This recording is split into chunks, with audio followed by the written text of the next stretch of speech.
Hey guys, welcome to the Lakeside show. I'm Yosio Did Gen Z himself, and recently I've been on the hunt for an overrated game that's also underrated at the same time. I know, impossible, right?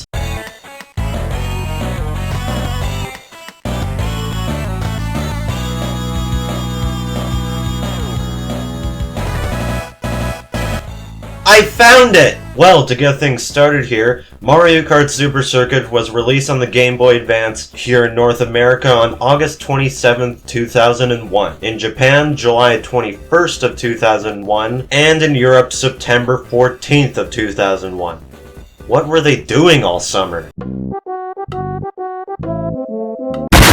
And hey, Mario Kart Super Circuit was the first Mario Kart to be on a handheld. The perfect excuse to bring back the graphic style from Super Mario Kart. And weirdly, this game mixes its style with both Super Mario Kart and Mario Kart 64. Like, you got the not 3D of Super Mario Kart, as well as all the items from Super Mario Kart, except for some coins, and they did add some triple variants of certain items from Mario Kart 64, which is kinda cool, I guess. But all the character models are Mario Kart 64. Pixelated, of course, the Game Boy Advance isn't that powerful. Not that that's a bad thing, of course. And all their voice lines come from Mario Kart 64, but particularly the Japanese version. You can tell that's the Japanese version for certain characters, for like Toad and Luigi and Wario. But Yoshi did get some new voice lines in this game. Instead of the whatever the heck the old sound effects were for Yoshi, it's now actually his voice, I guess.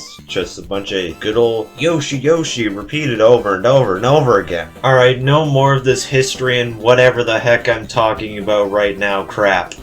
Now it's on to the main course, which is, I don't know, fucking gameplay? Alright, not gonna lie here, Mario Kart Super Circuit is actually pretty good, even though it's that crappy 2D Mario Kart crap, but the characters control exactly how you want them to. But because it's still an early Mario Kart game, I still don't know what is up with the drifting mechanics. The drifting is actually good, but the mini turbos don't make any sense. I have no idea how I managed to pull off these mini turbos. In Mario Kart 64, I knew how to pull off the mini turbos even though that they clearly did not give you any speed out of them. But the drifting was complete ass! But hey, I'll hand it to them. They were slowly upgrading the drifting mechanics throughout the games. It's almost like that the next Mario Kart game is about to have the most perfect drifting mechanics of all times. Now the computers do get a little bit rubber bandy in some cases, but I don't really notice it that much. It's probably because I'm playing 100cc because I'm a bitch. And there's surprisingly no rival system in this game. I usually only see Peach, Luigi, Yoshi, or sometimes Mario at the top. Maybe Toad might be at the top when you're playing as different characters, but because I main Toad in Mario Kart Super Circuit for some strange reason, I have no given idea. And I swear that I'm not crazy on this. In the quick run mode, on any track that isn't a circuit track, the heavyweight characters are in the lead. I swear, look at it yourself. It's better to look at it yourself, because you probably wouldn't believe me if I showed gameplay footage. Now it's time to talk about the most important part of any Mario Kart game. Tracks! Why is it important? Well, what else are you supposed to drive on? Cheese?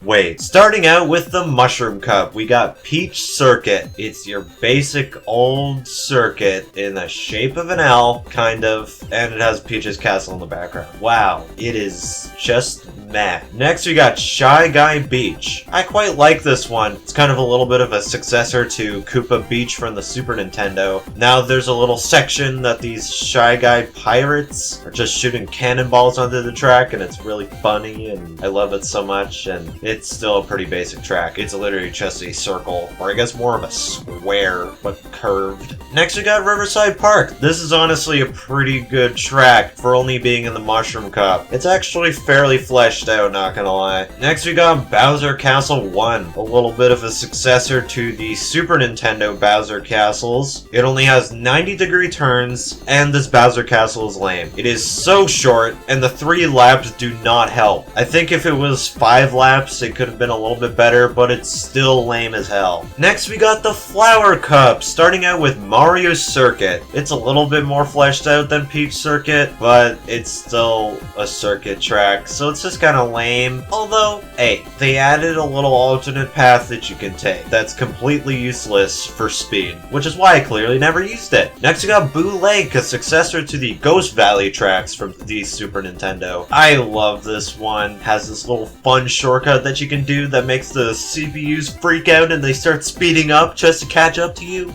Okay, maybe this game has a little bit of rubber banding, but this track is a lie. There is no lake here. There's just bottomless pit. Man, they better fix this in the future with retro tracks. Next, we got Cheeseland. Honestly, having cheese as a theme of a track is really cool. Sure, it's a little bit of an excuse to reuse the desert assets to save some room on the cartridge, but honestly, they did a pretty good job making Cheeseland look really different than just a regular old desert. There's even mice everywhere, which is something that Mario Kart 8 can't say. Plus, it does have some pretty jammin' music. Dude, I can't wait for this soundtrack to drop on the Nintendo Music app. And ending off the Flower Cup, we got Bowser Castle 2. Honestly, it's an okay enough Bowser Castle. Still has that good old bullcrap 90-degree turns, but they did well enough. Next, we got the Lightning Cup. Wait a minute. The Lightning Cup. Yeah, Mario Kart Super Circuit does use the Lightning Cup as a Nitro track cup, while later titles use it as a Retro track cup. This was because that Mario Kart Super Circuit actually has 5 cups instead of the usual 4. But anyways, I'm getting a little bit off topic here. Luigi Circuit, am I right? It's another circuit track, but it's banger because it's Luigi. Plus, it's raining for some reason. I don't know why. I don't know how this themes with Luigi. Maybe it's themed around his depression because Mario always takes the spotlight way more than Luigi. But I swear everyone that I met loves Luigi more, so what's the excuse here, Nintendo? Next, we got Sky Garden. God, I love Sky Garden. It just has such a cool aesthetic being in the clouds, and it has these stone type roads that you'd see in like fairy tale books, which is really kind of funny looking. And there's even little tiny shortcuts you can take that saves like a couple milliseconds of time.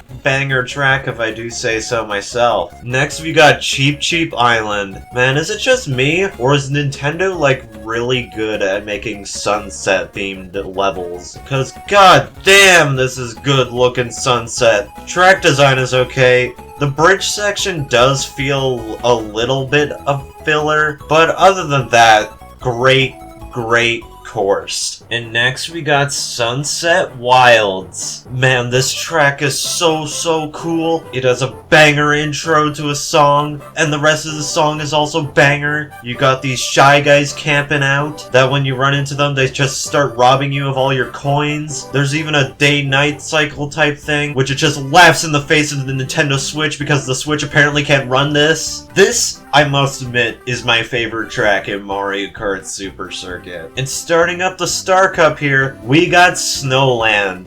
This track kinda blows.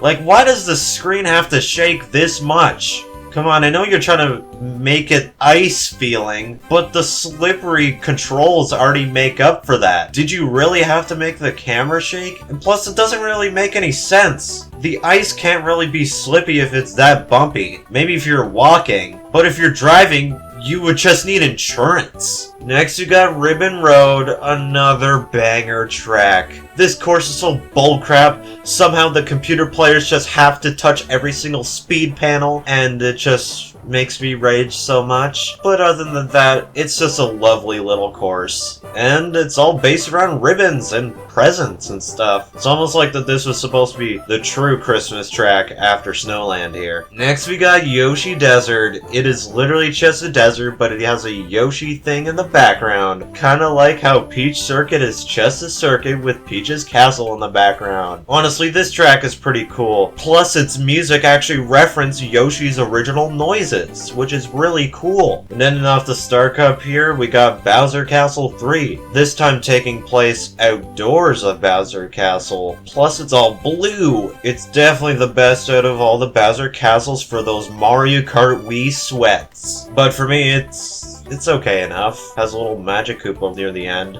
which is something Mario Kart Wii can't say. So screw you, Mario Kart Wii sweats. The Game Boy Advance version is better. And finally, the final cup. Of course, being the special cup. Starting out with Lakeside Park. It's different than Riverside Park because it's a lake instead of a river. Honestly, they should have called this Volcano Park, because this track is entirely based around a volcano. It actually erupts and puts little obstacles on the stage you gotta avoid later in the level. It's really cool. And it's a pretty lengthy track too, so hey, it finally makes up for using 3 laps instead of 5 in this game. And next we got Broken Pier, the better Boo Lake. More fleshed out level design wise, and plus these Boo Ghosts that you see on the stage, when you run into them, even though that they're floating in the air, you'll start losing all your money. It's just like the Shy Guys you run into in Sunset Wilds. And because it's technically a Boo Ghost, you lose your item. Next we got Bowser Castle 4, the last Bowser Castle. It takes place in this weird nuclear reactor thing, and god damn is this track long. Like,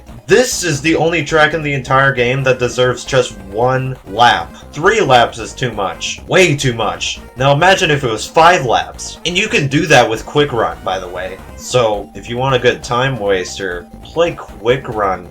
5 laps.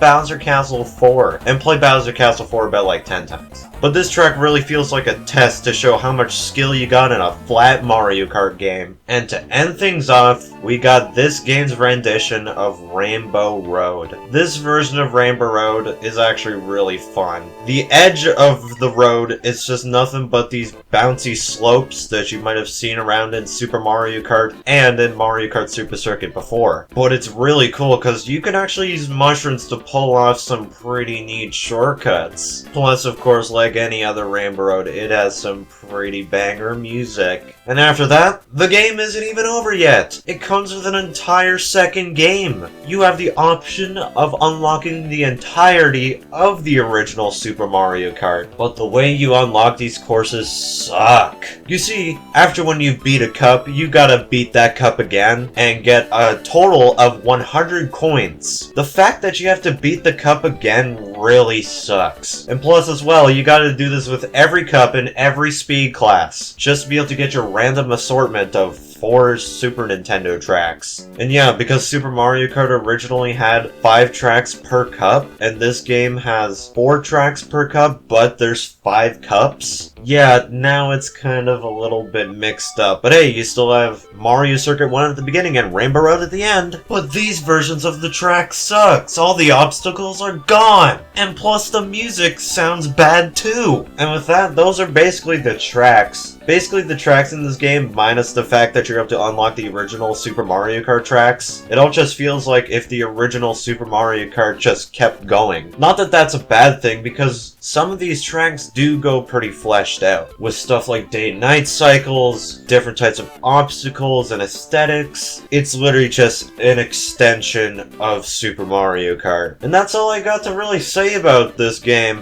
I could talk about the battle mode, but I don't have any friends that would want to play Mario Kart Super Circuit with me. Plus, I don't have the proper setup for that. Although I do have link cables, I don't have a second Game Boy Advance, I don't have a second copy of Mario Kart Super Circuit, and none of my friends have a Game Boy Advance or another copy of Mario Kart Super Circuit. Plus, I don't have Nintendo Switch Online plus Expansion Pack, and plus my friends also don't have Nintendo Switch Online plus Expansion Pack, so I can't play it online, and I really don't feel like playing against myself again. Playing against myself in the original Super Mario Kart was one thing that I never want to recreate ever again. And with that, that was Mario Kart Super Circuit. I personally think that it's good enough for what it is. You can definitely get by if this is the only Mario Kart you own. Now, does Mario Kart Super Circuit deserve a 93 on Metacritic against Mario Kart 8 Deluxe's 92 on Metacritic?